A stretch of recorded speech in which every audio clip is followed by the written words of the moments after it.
Hello दोस्तों, एक ऐसा वीडियो जो आपके एग्जामिनेशन में क्वेश्चन आपसे ना आते हुए भी आपके क्वेश्चन सही कैसे हो जाए, इस बात को बताने के लिए वीडियो आ गया है।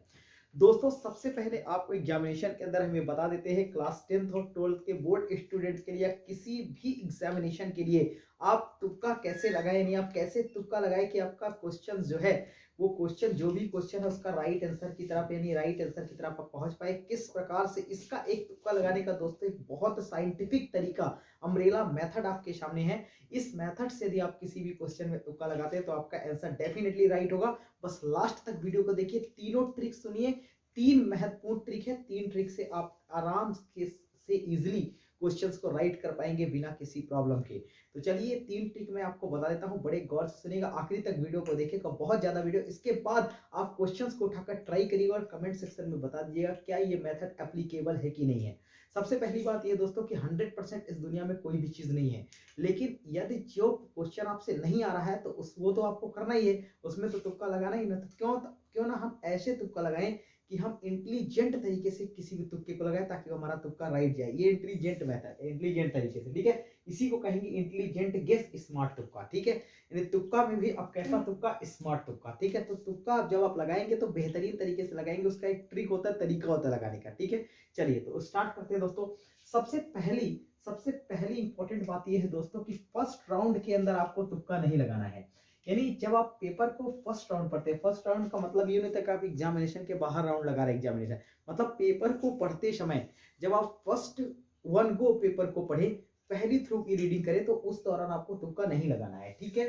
यानी तुक्का आपको कब लगाना है, जब आपका लास्ट का टाइम बचा हो या सेकंड राउंड में आपको तुक्का लगाना है। फर्स्ट राउंड में पहले बार में आपको पेपर में पढ़ते समय तुक्का नहीं लगाना है, नो गेस, यानी कि तुक्का नहीं करना है, ठीक है। ये पहली इंपॉर्टेंट बात है, फर्स्ट राउंड में आपको नहीं लगाना है, ठीक है। क्योंकि उस स्थिति में आप क्या होते हैं, बिना सोचे समझे तुक्का लगाते हैं तो आपका ये क्वेश्चन राइट नहीं होगा, आंसर राइट नहीं होगा। अब देखिए, ये बहुत इंपॉर्टेंट पॉइंट है दोस्तों, एक्सट्रीम आंसर। कभी भी एक्सट्रीम आंसर किसी भी क्वेश्चन का राइट आंसर नहीं होता है। एक्सट्रीम आंसर कभी भी राइट आंसर नहीं होता, तो नॉट ऑन आंसर ये लिखा भी है, ठीक है। तो चलिए देखते हैं दोस्तों। मान लीजिए कि आपके सामने कोई क्वेश्चन आता है और वो क्वेश्चन में आपके चार ऑप्शन है। पहला ऑप्शन है मान लीजिए 0, दूसरा ऑप्शन है 80, तीसरा ऑप्शन है 90 और चौथा ऑप्शन है 110। तो इसमें एक्सट्रीम ऑप्शन कौन सा है, एक्सट्रीम मतलब जो सबसे अलग हो, तो ये है 0, तो ये कभी भी आंसर इसका नहीं होगा, ठीक है। तो एक्सट्रीम का मतलब आपने समझा, एक्सट्रीम वो होता है जो तीन में से अलग होता है, उसको एक्सट्रीम कहते हैं। तो एक्सट्रीम ऑप्शन कभी भी राइट आंसर नहीं होता। तो जैसे ये रहा 0, 80, 90, 110, तो ये तीनों क्लोजेस्ट हैं, तो ये क्या होगा, एक्सट्रीम हो गया, तो ये तो आंसर नहीं होगा, इन तीन में से होगा। चलिए, तो आप समझ गए कि एक्सट्रीम आंसर किसी भी क्वेश्चन का राइट आंसर नहीं होगा, ठीक है। हाईएस्ट प्रायोरिटी, हाईएस्ट प्रायोरिटी बहुत इंपॉर्टेंट पॉइंट है दोस्तों।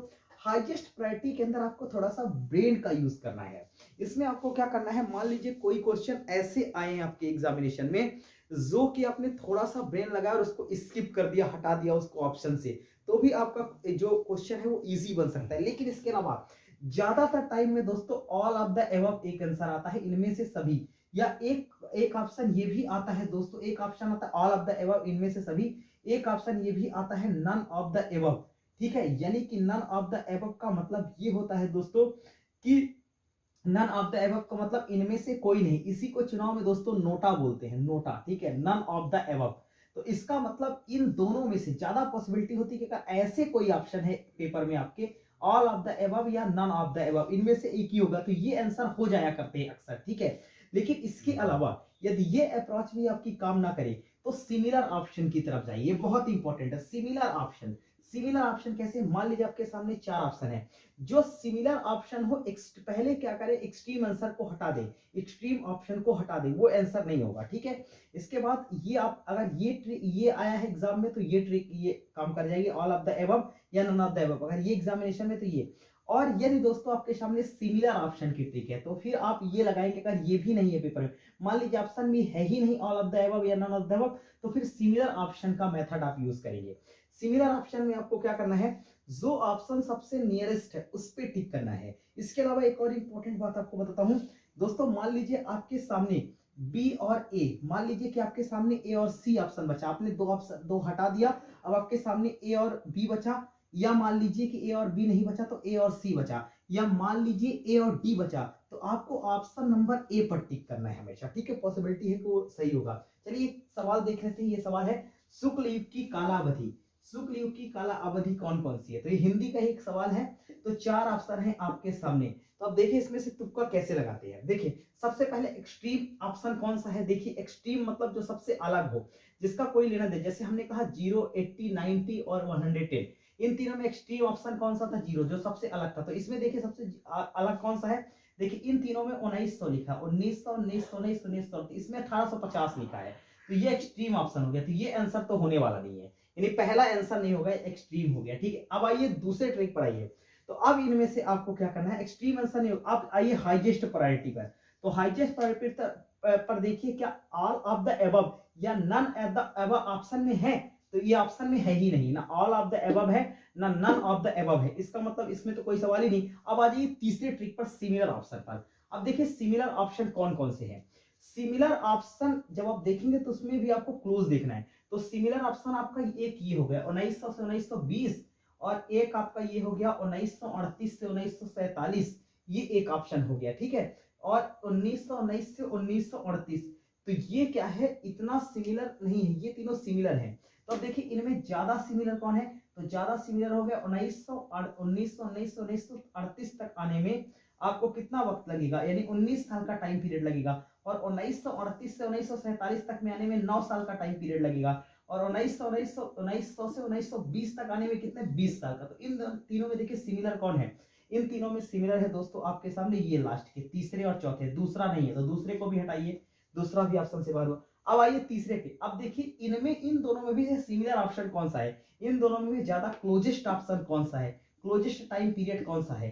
तो आपने देखा क्लोजेस्ट 1919 से 1938 तक आने के लिए 19 साल का टाइम लगा, जबकि 1938 से 1947 तक आने के लिए 9 साल का टाइम लगा। तो इन दोनों में ज्यादा क्लोजेस्ट कौन है। तो इन दोनों में ज्यादा क्लोजेस्ट 1938 से 1947, तो यही इसका राइट आंसर होगा। और यही इसका करेक्ट आंसर है 1938 से 1947। चलिए एक दूसरा प्रश्न पे चेक करते हैं। आप इस प्रश्न को चेक करके देखिएगा, फिर बताइएगा कितने क्वेश्चन आपके राइट हुए। आप 100% तो कोई चीज है नहीं इस दुनिया में कि 100% आपका सही होगा, लेकिन फिर भी पॉसिबिलिटी कि 90 से 95%, ये 95 से ऊपर कह सकते हैं आप सही होगा, ठीक है।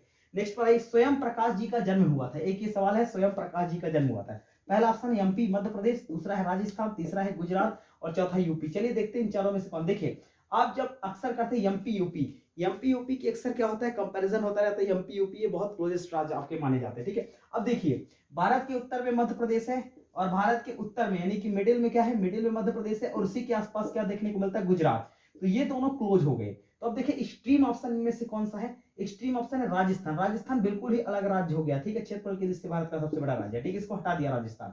अब आ गए एमपी, यूपी और गुजरात। तो अब देखिए अब इन दोनों में देखिए उत्तर में कौन सा राज्य आता है। तो उत्तर में आता है मध्य प्रदेश, गुजरात। यूपी उत्तर में नहीं आता, तो यूपी को भी हटा दिया गया। अब बचा कितना, अब बचे 2 राज्य, यानी कि मध्य प्रदेश और गुजरात। अब इनमें से आपको देखना, हमने क्या कहा, आपके पास 2 ऑप्शन बच गए, ए और सी। तो ए और सी बच गए, तो कौन सा ऑप्शन आप टिक करेंगे। हमने आपको बता दिया है कि जब ए और बी में आप फंस जाए तो ए टिक करें, ए और सी में फंस जाए तो ए टिक करें, ए और डी में फंस जाए तो ए टिक करें। तो ए और सी में फंस गया तो ए टिक कर दिए, मध्य प्रदेश। स्वयं प्रकाश जी का जन्म मध्य प्रदेश के अंदर हुआ था, ठीक है। तो इस तरह से आप एग्जामिनेशन के अंदर तुक्का लगाकर अपने मार्क्स को सिक्योर कर सकते हैं बिना किसी प्रॉब्लम के। एक साइंटिफिक मेथड है, इसको अम्ब्रेला ट्रिक कहते हैं। इस ट्रिक से आप काफी क्वेश्चन को सही कर पाएंगे। यानी आप ये कह सकते हैं दोस्तों कि यदि आपने किसी एग्जाम में जब आपसे कोई प्रश्न नहीं बन रहा तो उसमें तुक्का लगाना ही है, तो तुक्का क्यों ना हम ऐसे लगाए, इंटेलिजेंट तरीके से लगाए, स्मार्ट तरीके से लगाए, तो क्वेश्चन सही होगा। उम्मीद करता हूं दोस्तों को वीडियो अच्छा लगा होगा। वीडियो अच्छा लगा तो कमेंट करिए और बताइए वीडियो कैसा लगा। मिलेंगे आपसे नेक्स्ट वीडियो में, तब तक अपना ख्याल रखिएगा। जय हिंद।